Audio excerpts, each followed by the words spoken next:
Hello everyone, आप सब कैसे हैं। मैं उम्मीद करता हूं कि बहुत अच्छे होंगे और अपनी पढ़ाई को बहुत अच्छे से कर रहे होंगे। मैं Akash Kumar वड़ाना ICT virtual classroom में आपका बहुत बहुत स्वागत करता हूं मेरे प्यारे बच्चों।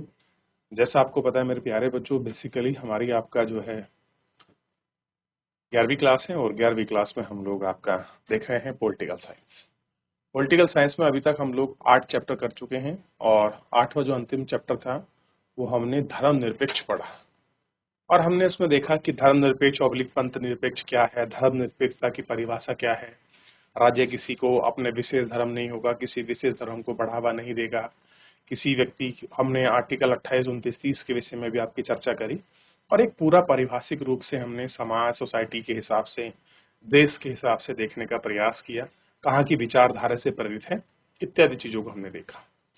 अब हम सब कुछ पढ़ लें। एक आज का चैप्टर बड़ा इंपॉर्टेंट है जिस पर हर व्यक्ति फोकस रहता है। वो चैप्टर है आपका शांति, पीस। अपने आप में एक बहुत बड़ा टॉपिक है और हमें इसकी जरूरत क्यों महसूस हुई, हमको इसको पढ़ने के बाद ही हमें क्लियर। हम किस शांति की बात करते हैं ये थोड़ा सा हमको देखने की जरूरत। लोकतंत्र यानी लोगों का तंत्र, लोगों का तंत्र मतलब सिस्टम।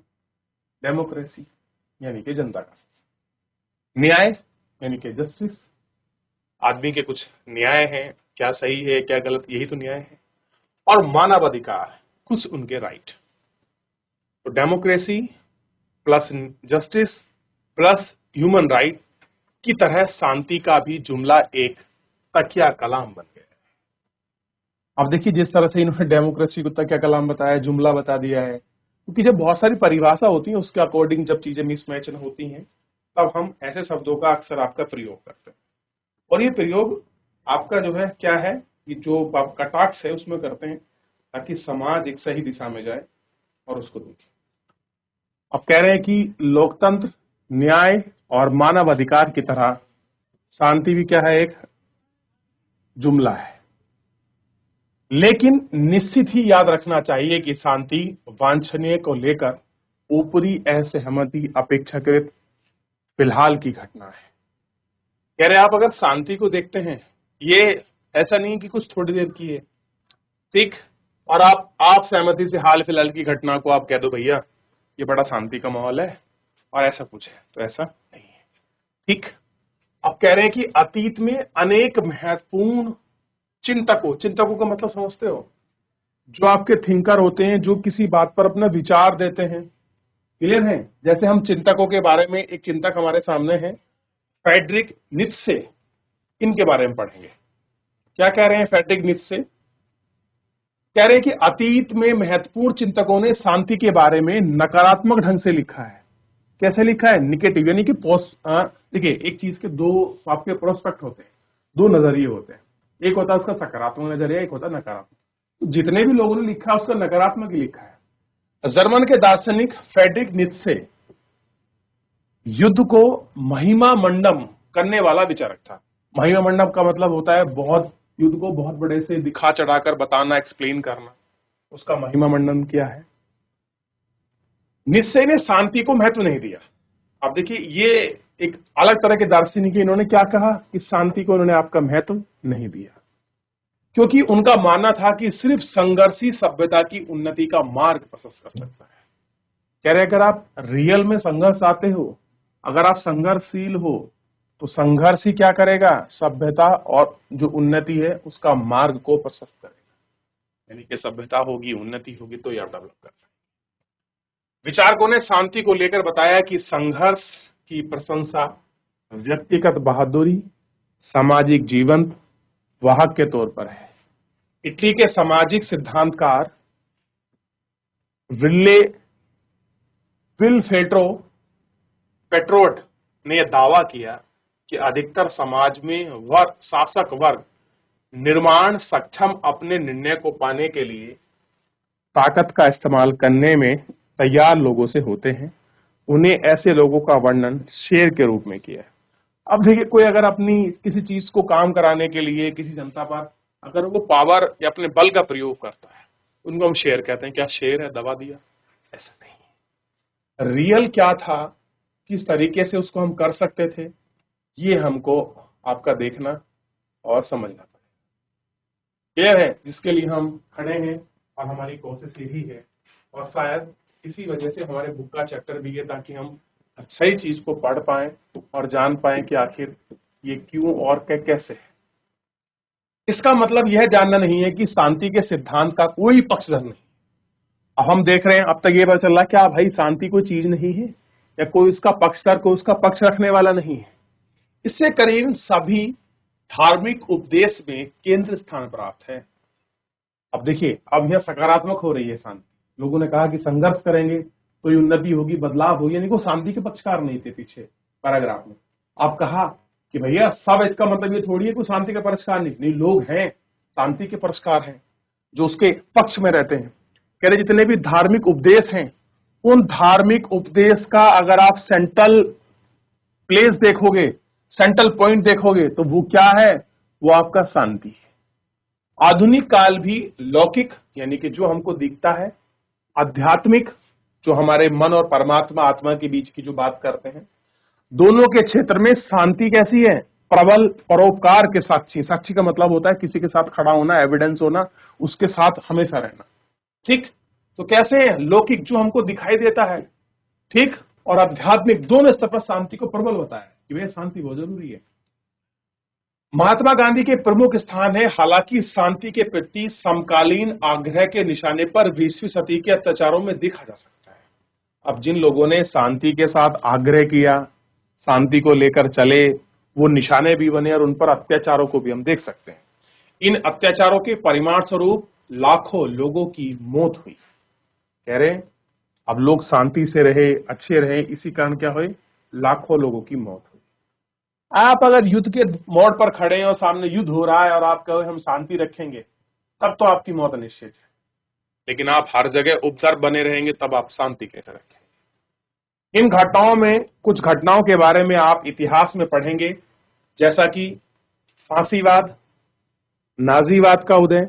अगर आप जर्मन में जो सबसे पहले क्रांति होती है, सामाजिक क्रांति, उसको पढ़ें।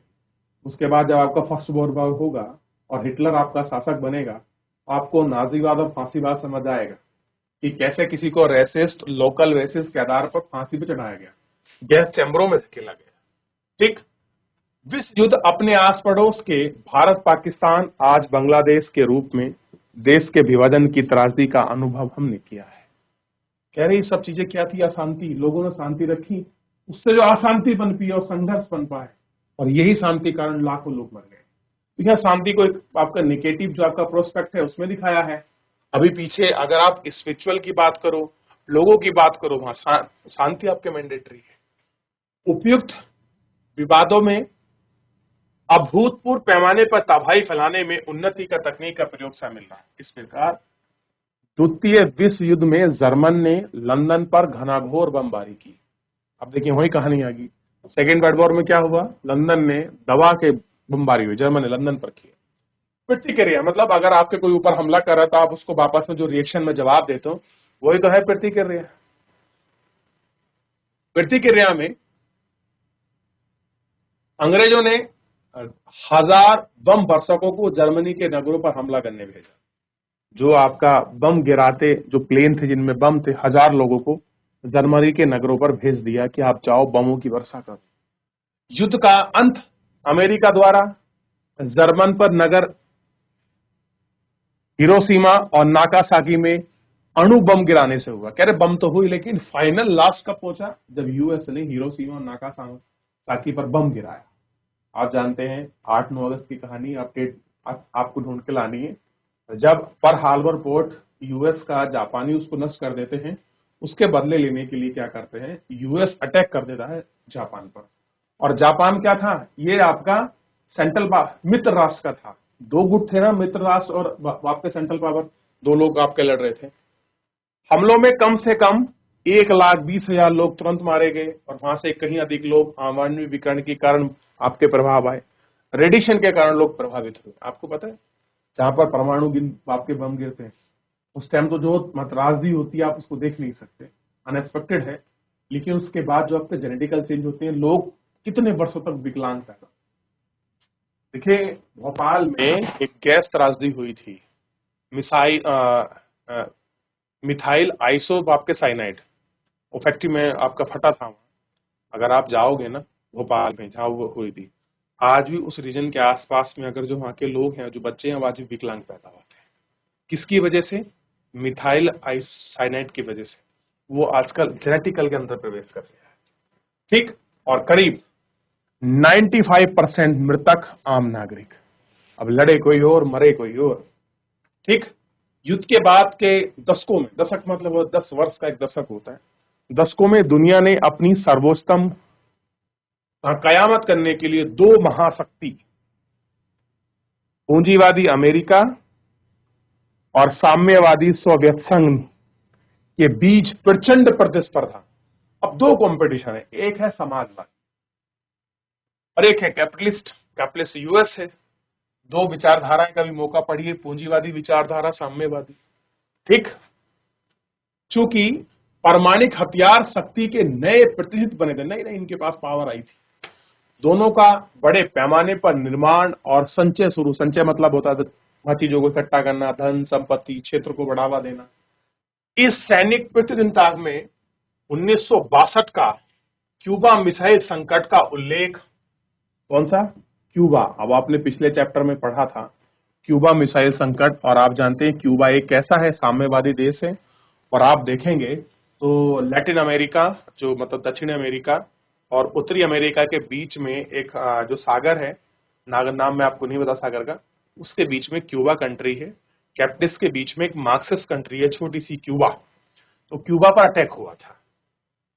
तो इसका आरंभ अमेरिका के जासूसी जो आपके विमान पर अपने पड़ोसी क्यूबा में सोवियत संघ के आणविक मिसाइल खोज निकाले, और इस प्रक्रिया में यूएस ने क्यूबा पर समुद्री सीमा से, क्योंकि चारों तरफ समुद्र है, घेर लिया। रूस ने धमकी दी, यदि मिसाइल नहीं हटाएंगे तो वो उसके खिलाफ सैन्य कार्रवाई करेगा। आमने सामने टकराव तभी समाप्त हुआ जब सोवियत संघ ने अपने मिसाइल हटा ली। दोनों समाप्त चले गए। संकट पर मानवता को संपूर्ण तबाही कर खड़ा कर दिया। इस तरीके से आप देख सकते हैं कैसे हुआ। अगर आप शांति का गुणगान करते हैं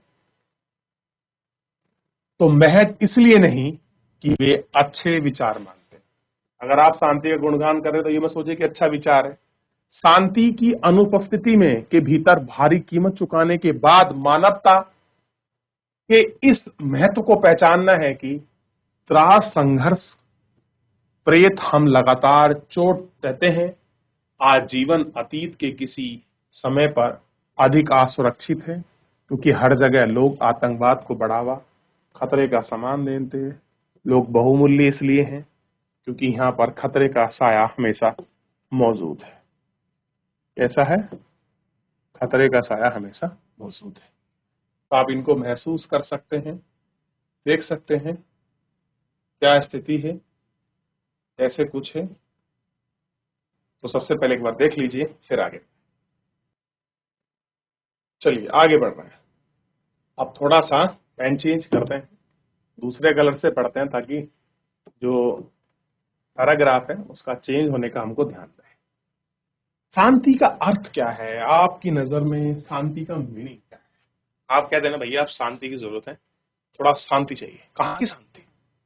मन की शांति, दिमाग की शांति, या पर्यावरण की शांति, या आस पड़ोस की शांति? बताइए कैसे शांति की बात?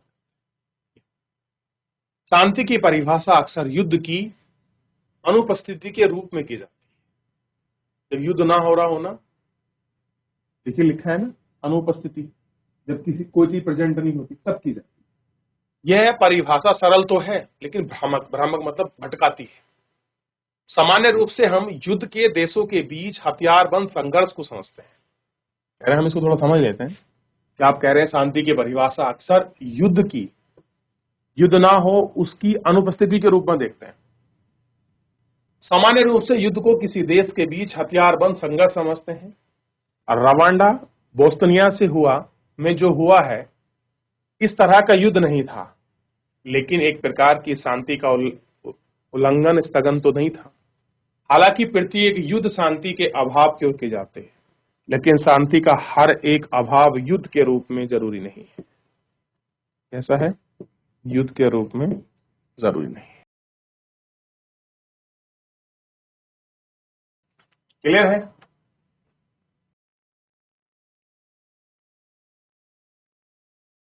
शांति की परिभाषा करने में दूसरा कदम होगा इसे युद्ध, दंगा, नरसंहार, कत्ल, सामान्य शारीरिक प्रभाव समेत सभी प्रकार के हिंसक संघर्षों का अभाव के रूप में देखना।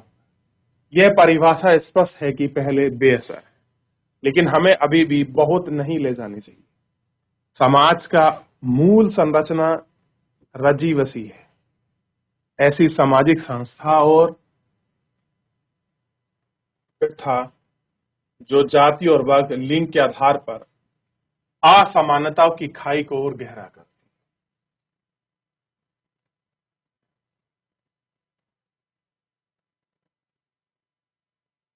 किसी को क्षति सूक्ष्म अप्रकट तरीके से भी करती।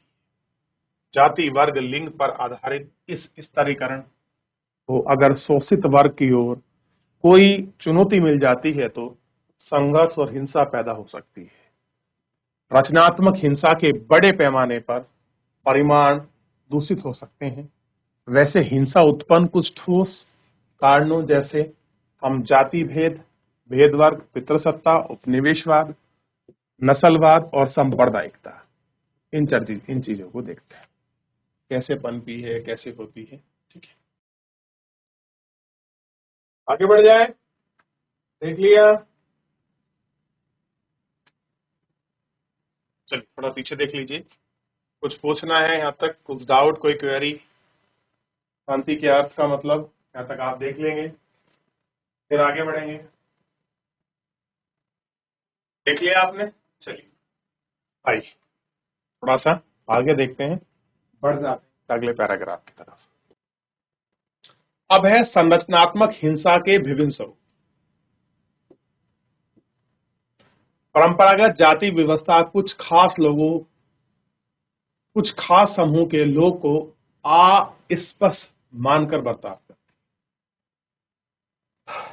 अब एक परंपरागत है, परंपरागत मतलब है दर पीढ़ी दर जो आपका चला है जाति व्यवस्था। देखिए भारत में जाति व्यवस्था बड़ी रूढ़िवादी है, बहुत कठिन है। खासकर ये बड़ा दुख की बात है कि अस्पष्टता, अनटचेबिलिटी, आप किसी को छूते नहीं, किसी से हाथ नहीं मिला, सोच रहे हैं, और सब चीज हो रही है। अनटचेबिलिटी, आप स्किन इससे भेदभाव करते हैं। स्किन आजाद भारत के संविधान के द्वारा गैर कानूनी कर दिया गया। जब देश आजाद हुआ तो संविधान में ये मेंशन किया गया कि अनटचेबिलिटी। छुआछूत के प्रचलन ने उन्हें सामाजिक बहिष्कार, अधिक वचन का शिकार बनाया। भयावह रीति रिवाज इन जोखिमों को उभरने के लिए देश में अभी भी संघर्ष कर रहे हैं। हालांकि वर्ग आधारित सामाजिक व्यवस्था अधिक लचीली दिखाई देती है, लेकिन हमें काफी असमानता और उत्पीड़न जन्म दिया है। विकासशील देश में अधिकांश कामकाजी आबादी असंगठित क्षेत्र से संबंधित है। उनमें मेहनताना काम की दशा बहुत खराब है। विकसित देशों में भी निम्न वर्गीय लोग अच्छी खासी आबादी में मौजूद है। ऐसे हैं निम्न वर्गीय लोग हैं और जो अच्छी खासी आबादी में भी शामिल है। ये आपको एक पितृसत्ता के आधार पर जिन सामाजिक संगठनों का निर्माण होता है उनकी परिणित स्त्री की व्यवस्था के रूप में अधीन बनाने, उन्हें भेदभाव करने में होगा। इनकी अभिव्यक्ति कन्या भ्रूण हत्या, लड़कियों के अपर्याप्त पोषण, शिक्षा न देने, बाल विवाह, पत्नी पीटना, दहेज संबंधी अपराध, कार्यस्थल यौन पीड़न, बलात्कार, घर की इज्जत की हत्याओं के में।